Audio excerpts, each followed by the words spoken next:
All right, we're going to be talking about the HUMILABS. This is a 1,500 square feet dehumidifier for homes or basements. States that it's going to remove 22 pints of water a day, which I would believe. And it has a auto or a manual drain. Before I show you that, I just want to show you dimensions.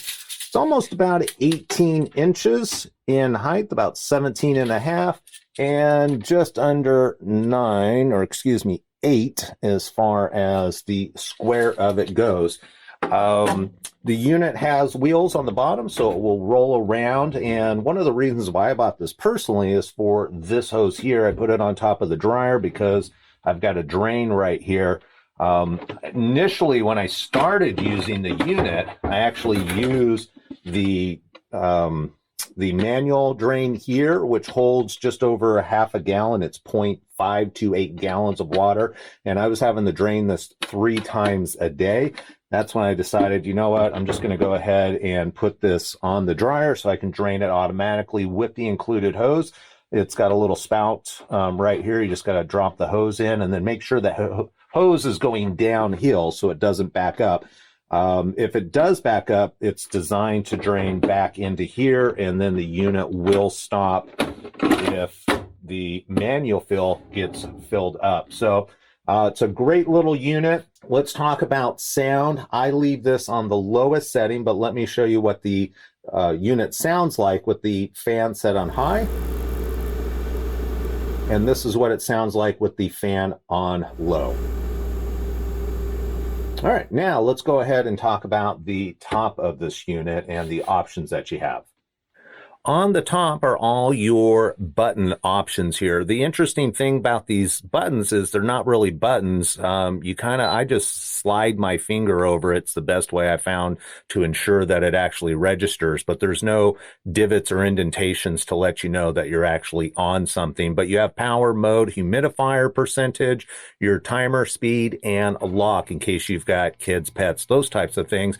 You saw I turned it on. Right now it's on auto. There's an A on the screen. The current humidity in the room is 41%.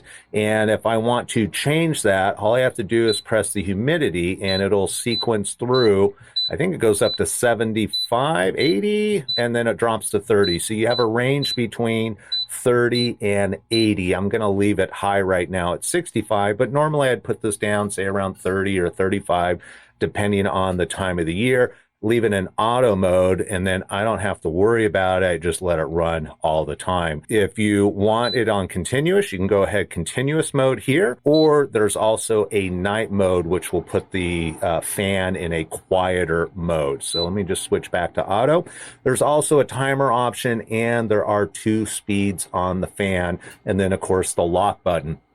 And by the way, with these units, one of the other things you should be aware of is that the fan is on the side here.